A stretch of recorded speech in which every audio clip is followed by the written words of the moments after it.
আলহামদুলিল্লাহ, আমরা এই ন্যাক্কারজনক ঘটনার নিন্দা জানাই। আসলে আইন প্রশাসন সব কিছুই আছে, কোনো মানুষের আইন হাতে তুলে নেওয়ার কোনো অধিকার নেই। আইন হাতে তুলে নেওয়ার অধিকার কারো নাই। আর এইভাবে আক্রমণ করাটা দুঃখজনক। আমরা প্রশাসনের কাছে বলবো, এবং এখানকার স্থানীয় যারা নেতৃবৃন্দ আছেন বা প্রশাসন আছেন, থানা আছেন, পিওনো সাহেব আছেন, বলবো যারা এই দুর্ঘটনার সঙ্গে এইরকম ন্যাক্কারজনক কাজের সঙ্গে জড়িত তাদেরকে যেন আইনের হাতে সোপর্দ করা এবং তাদেরকে শাস্তি দেওয়া হয়, দৃষ্টান্তমূলক শাস্তি দেওয়া হয়। দেশে আমরা এই সহ অবস্থান, সামাজিক সহমর্মিতা, আমরা প্রতিবেশী, এনারা আমাদের প্রতিবেশী, আমরা তাদের প্রতিবেশী। এই প্রতিবেশীর হক যারা নষ্ট করছে তাদেরকে দৃষ্টান্তমূলক শাস্তি দেওয়া হয়। আর জন্য কখনোই এইরকম দুর্ঘটনা সারা বাংলাদেশের কোথাও না ঘটে, ঠিক কিনা? সারা বাংলাদেশের কোথাও এইরকম কোনো দুঃখজনক ঘটনা না ঘটে যে এইভাবে কারো বাসার আক্রমণ করা, কারো যান মালের ক্ষতি করা, এইরকম সাহস যেন কেউ না করে, স্পর্ধা কেউ না দেখায়। যার কারণে আমরা প্রশাসনের কাছে বলবো, রাষ্ট্রের কাছে বলবো যে তাদেরকে আইনের আওতায় নিয়ে এসে তাদেরকে দৃষ্টান্তমূলক শাস্তি দেওয়া হয়, যেন সামাজিক শৃঙ্খলা আর কখনো বাংলাদেশে ভঙ্গ না হয়, সামাজিক নিরাপত্তা যেন মানুষের নষ্ট না হয়, সামাজিক নিরাপত্তা নষ্ট না হয়। এই সামাজিক নিরাপত্তা নষ্ট করা এই সমস্ত মানুষের দৃষ্টান্তমূলক শাস্তি দিতে হবে। কারণ দৃষ্টান্তমূলক শাস্তি যদি তাদের না হয়, আবারও কেউ এরকম সামাজিক শৃঙ্খলা ভঙ্গ করার চেষ্টা করবে। আমরা সহ অবস্থানে বিশ্বাসী, আমরা সহমর্মিতায় বিশ্বাসী, আমরা একে অন্যের দুঃখ দুর্দশায় আমরা পাশে দাঁড়াবো, ঠিক কিনা? সেইখানে এক দুঃখ দুর্দশায় পাশে না দাঁড়ায় এইভাবে কারো কোনো অবস্থানে, কোনো বসতিতে হামলা করাটা বাংলাদেশে দুঃখজনক।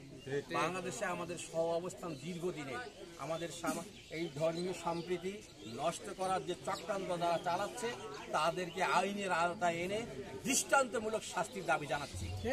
আমরা আশা করি আইন আদালত এই যারা ধর্মীয় সম্প্রীতি নষ্ট করার চেষ্টা করেছে তাদেরকে যেন দৃষ্টান্তমূলক শাস্তি দেয়।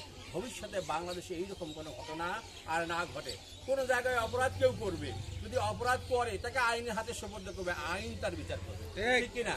আমরা আইন হাতে তুলে নেব না, কেউ কখনো আইন হাতে তুলে নেওয়ার সাহস যেন না করে। যার কারণে এই দুষ্কৃতিকারীদেরকে দৃষ্টান্তমূলক শাস্তির দাবি করছি আমরা। এই বলে আপনি গঙ্গাচড়া সহ বাংলাদেশের সকল সমাজনী সম্প্রদায়ের উদ্দেশ্যে কি বলা যাচ্ছে? আসলে আমরা দেখেন, এখানে এনারা প্রতিবেশী, আমরা তাদের প্রতিবেশী, আমরা সহমর্মীভাবে সহযোগিতার সম্প্রীতির সঙ্গে বসবাস করতে চাই। গঙ্গাচড়া কেন, সারা বাংলাদেশে আমরা সামাজিক নিরাপত্তা চাই, সম্প্রীতির সঙ্গে বসবাস করতে চাই। ইসলাম কখনোই সামাজিক সম্প্রীতি ভঙ্গ করার এখতিয়ার দেয় না কাউকে। এই যে সামাজিক সম্প্রীতি যারা ভঙ্গ করছে তাদেরকে যদি শাস্তি না দেওয়া যায়, তাহলে আবারও তারা কোনো না কোনো জায়গায় এই দুষ্কৃতিকারীরা সাহস করবে, ঠিক কিনা? এই দুষ্কৃতিকারীরা সাহস করবে, কারণ আসলে এরা দুষ্কৃতিকারী। এরা ঘোলা পানিতে, এই দুষ্কৃতিকারীরা ঘোলা পানিতে নিজের ফায়দা লোটার চেষ্টা করে, ঠিক কিনা? দুষ্কৃতিকারীরা পানি ঘোলা করে নিজের ফায়দা লোটার চেষ্টা করে।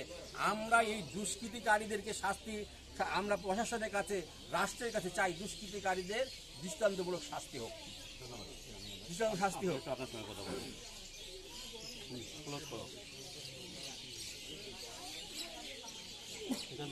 এই ঘটনার প্রথম দিন থেকে আপনার সঙ্গে আজকে পাঁচজন গ্রেপ্তার হয়েছে এবং কারাগারে প্রেরণ করা হয়েছে। এতে আপনার সনাতন সম্প্রদায়ে কতটুকু সন্তুষ্ট হয়েছে একটু জানাবেন। আমরা যে কয়েকজন গ্রেপ্তার হয়েছি, আমরা জানি না যে তারা অপরাধ করছে কী করেনি, প্রশাসন তাদেরকে চিহ্নিত করছে কী করেনি, চিহ্নিত করিয়ে তাদেরকে অপরাধ করেনি, এখন তাদেরকে গ্রেপ্তার করছে। আমরা জানি যদি ওরা এখানে আমাদের এই যে ক্ষতি যদি করি থাকে তাহলে ওরা গ্রেপ্তার হয়েছে, আমরা এটার জন্যই সন্তুষ্ট। আরেকটা বিষয় আপনি প্রথম থেকে বলে আসতেছিলেন যে ভিক্টিমাতার ভাতিজা এবং সে অপরাধ করতে তার সাজা হবে, কিন্তু আপনার নিরপরাধ কেন এগুলোর মধ্যে বলতে এই সম্বন্ধে আপনার সমস্ত মিডিয়ার কাছে হাত জোর করে অনুরোধ করছি, আমি তাদের পা ধরতে চাইছি। আমি সমস্ত মিডিয়ার কাছে বলছি যে যে ব্যক্তি অপরাধ করছে তাকে যখনই প্রশাসন চাইছে সাক্ষাৎ তার বাবা তাকে প্রশাসনের কাছে সকপ করছে। আমি সবাইকে অনুরোধ করি, আমার এই যে নিরপরাধী লোক আমরা, আমাদের কোনো ক্ষতি করবেন না।